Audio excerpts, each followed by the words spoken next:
কিসের দাঙ্গা নয়, বারবার বলছি এটা কোনো দাঙ্গা নয়, এটা পরিকল্পিত হিন্দু নিধন যজ্ঞ। নিধন যজ্ঞ চলছে মমতা বন্দ্যোপাধ্যায়ের নির্দেশে। আমি সিপিএম কে বলছি না অপ্রাসঙ্গিক দল, তাও কুণাল ঘোষ পৃথিবীর সব থেকে সত্যবাদী মানুষ। কুণাল ঘোষ কোনোদিন আজ অব্দি মিথ্যে কথা বলেনি, এবং প্রয়োজনে ধর্ম রক্ষা করার স্বার্থে প্রয়োজন হাতে অস্ত্র তুলে নিতেও তারা যেন পিছপা না। গুজরাটে সবরমতী এক্সপ্রেসে আগুন জ্বালিয়ে নিরীহ হিন্দুদের হত্যা করার পর বাদ বাকিটা নিউটনের তৃতীয় সূত্র মেনে হয়েছিল। ইনস্টা খবরে আপনাকে সবাইকে স্বাগত জানাই। আমাদের সাথে উপস্থিত আছেন বিশিষ্ট আইনজীবী কৌস্তব বাগচি। কৌস্তবের প্রথমেই শুভ নববর্ষ তোমাকে। আর এই মুহূর্তে সব থেকে যেটা বড় খবর, ওয়াকআপ আছে চলছে মুর্শিদাবাদ। ইতিমধ্যে 3 জনের মৃত্যু ঘটেছে শোনা যাচ্ছে এবং 10 জন আহত, এবং 150 জনকে পুলিশ গ্রেপ্তার করেছে। কি বলবেন বিষয়ে? মানে কোন পরিস্থিতিটা নেই? কি মুর্শিদাবাদের যে পরিস্থিতি, হিন্দু নিধন যজ্ঞ চলছে মমতা বন্দ্যোপাধ্যায়ের নির্দেশে, আর একদল বেজন্মা হিন্দু, একদল যাদের নিজেদের জাত নিজেদের ধর্ম সম্পর্কে যাদের কোনো ওয়াকিবহল নয়, তারা এই ঘটনাটার পরেও তারা সরকারের প্রশংসা করছে, হিন্দুদেরকে কালিমালিপ্ত করছে, হিন্দুদের ভয়ে কথা বলছে না। চোখের সামনে দেখছি একজন শুধুমাত্র প্রতিমা যেহেতু বানাতো, দেবদেবীর প্রতিমা বানাতো বলে হরগোবিন্দ দাস আর তার ছেলেকে কুপানো ঘরের মধ্যে।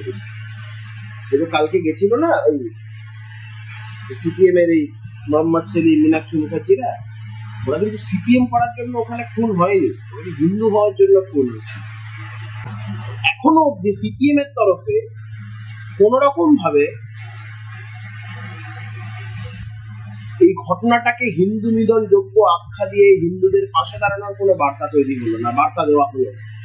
কোনো মিছিল দেখলাম না, মিটিং দেখলাম না, কিচ্ছু দেখলাম না।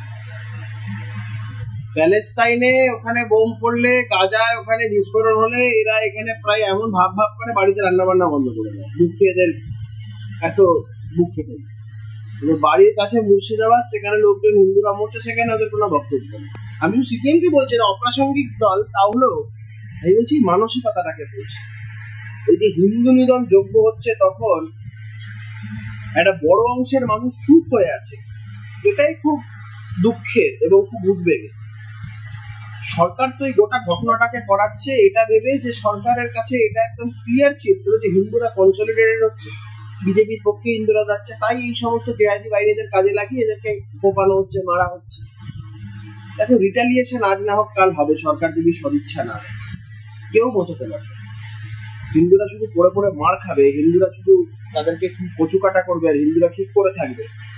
আমি তো তোমাদের মাধ্যমে বলবো, প্রত্যেকটা বাড়ির প্রত্যেকটা হিন্দু ছেলে মেয়েদের তাদের নিজেদের মধ্যে এই গোপাল পাঠা যে ছিলেন, গোপাল মুখোপাধ্যায় যে ছিলেন, সেই গোপাল পাঠাকে দেখে অনুপ্রাণিত বংশ আস্তে আস্তে। কারণ এই সরকার যদি সদিচ্ছা না দেখে, retaliation is the only way out. শুধু পড়ে পড়ে মার খাওয়ার জন্য হিন্দুরা আছে নাকি? গুজরাটে সবরমতী এক্সপ্রেসে আগুন জ্বালিয়ে নিরীহ হিন্দুদের হত্যা করার পর বাদ বাকিটা নিউটনের তৃতীয় সূত্র মেনে হয়েছিল। মুজফফরনগর, ভাগলপুর, বিভিন্ন সোকল যে দাঙ্গার কথা বলা হয়, সবকটাতেই কিন্তু শুরুটা ওই হিন্দু নিধন যজ্ঞের মাধ্যমেই শুরু হয়েছিল। বাদ বাকিটা ইতিহাস দেখবে আক্রমণকারী হিসেবে কোনোদিন হিন্দুরা চিহ্নিত। হিন্দুরা বরাবর আক্রান্ত হয়ে এসেছে, আক্রান্ত হওয়ার পর রিটালিয়েশন করেছে। এখানে যে আক্রমণটা হচ্ছে এটা ধর্ম রক্ষার প্রশ্ন।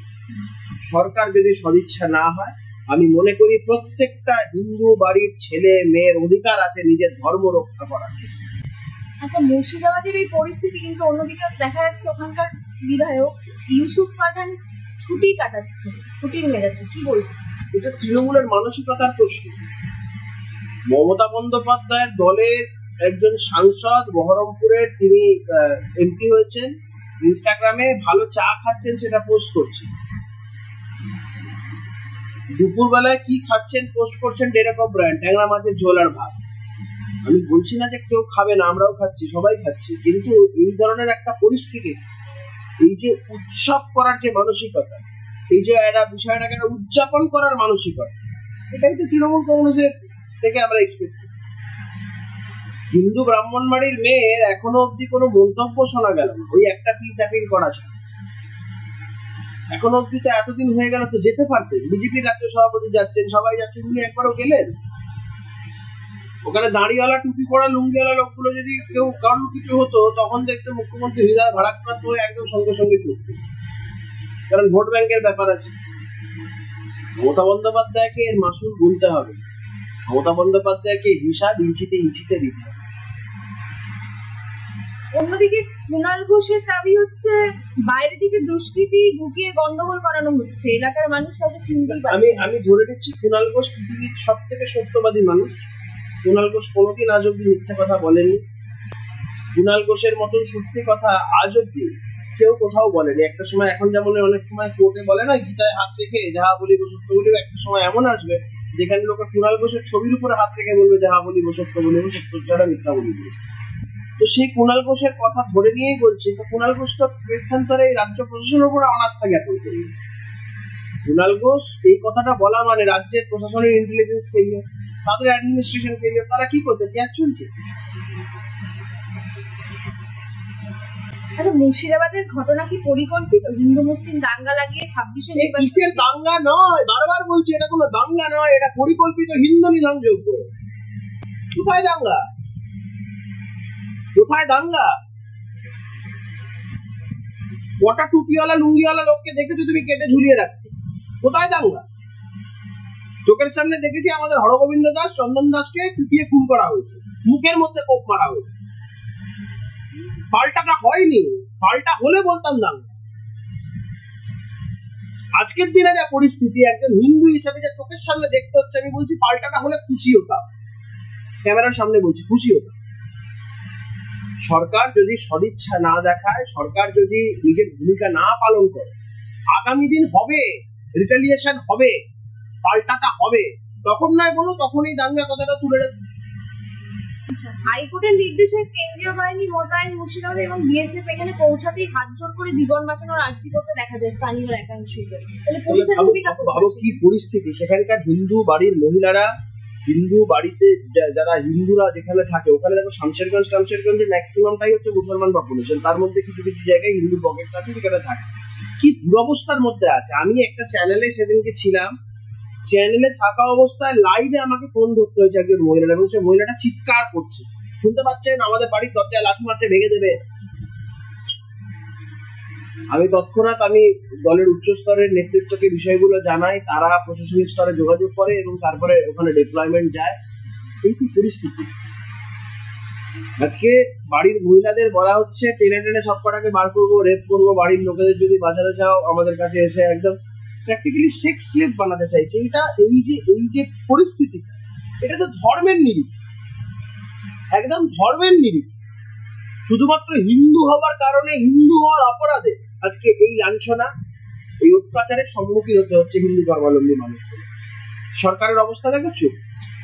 যেরকম ব্র্যান্ড ট্যাংরা মাছের ঝোলের পোস্ট করছে, ইউসুফ পাঠান ভালো চায়ের ছবি পোস্ট করছে, মমতা বন্দ্যোপাধ্যায় স্কাই ওয়াক উদ্বোধন করে বেড়াচ্ছে। এই তো অবস্থা। আচ্ছা, এখনই পদক্ষেপ না করলে কাশ্মীরি পণ্ডিতের মতো অবস্থা হবে বাংলার হিন্দুদের, দাবি পুরুলিয়া বিজেপি সাংসদ জ্যোতির্ময় সিংহ মাহাতো। আপনারাও কি একই দাবি? না, একদম খুব দুর্বিষহ পরিস্থিতি। আমি মনে করি বাংলার ক্ষেত্রে বাঙালিদের মধ্যে যে প্রতিবাদী সত্তাটা আছে, আর আমি এখনো মনে করি কলকাতাতে যেরকম একজন গোপাল পাঠা ছিল, প্রত্যেক কটা হিন্দু বাড়িতে একটা করে গোপাল পাঠার সেই চিন্তাধারা, ভাবাবেগ এখনো লুকিয়ে আছে। সেই স্বর্গীয় গোপাল মুখোপাধ্যায় বা গোপাল পাঠা, আপনারা যাই বলেন না কেন, আমি মনে করি এই পরিস্থিতিকে মোকাবেলা করতে গেলে প্রত্যেক কটা বাড়ির ছেলে মেয়েদের সেই গোপাল পাঠার ভূমিকা পালন করবে। হিন্দুরা শুধু মার খাওয়ার জন্য নয়, হিন্দুরা শুধু আক্রান্ত হওয়ার জন্য নয়, হিন্দুরা পাল্টা প্রতিরোধ করতে জানে, হিন্দুরা রুখতে জানে, হিন্দুরা পাল্টা দিতে জানে। এই পরিস্থিতি না তৈরি করতে পারলে এটা আমাদের ধর্ম বিলুপ্ত হয়ে যাবে। এটা ধর্ম রক্ষার প্রশ্ন, এটা নিজেদের অস্তিত্ব রক্ষার প্রশ্ন। সরকার কিছু করবে না, সরকারের সদিচ্ছা নেই। তাই নিজেদের ধর্ম রক্ষার স্বার্থে, নিজেদের অস্তিত্ব রক্ষার স্বার্থে গোপাল পাঠাকে স্মরণ করে নিজেদের অস্তিত্ব রক্ষার স্বার্থে, প্রয়োজনে ধর্ম রক্ষার, in an act of self defence, প্রয়োজনে দরকার পড়লে অস্ত্র হাতে তুলে নিতে হবে। ধন্যবাদ দাদা।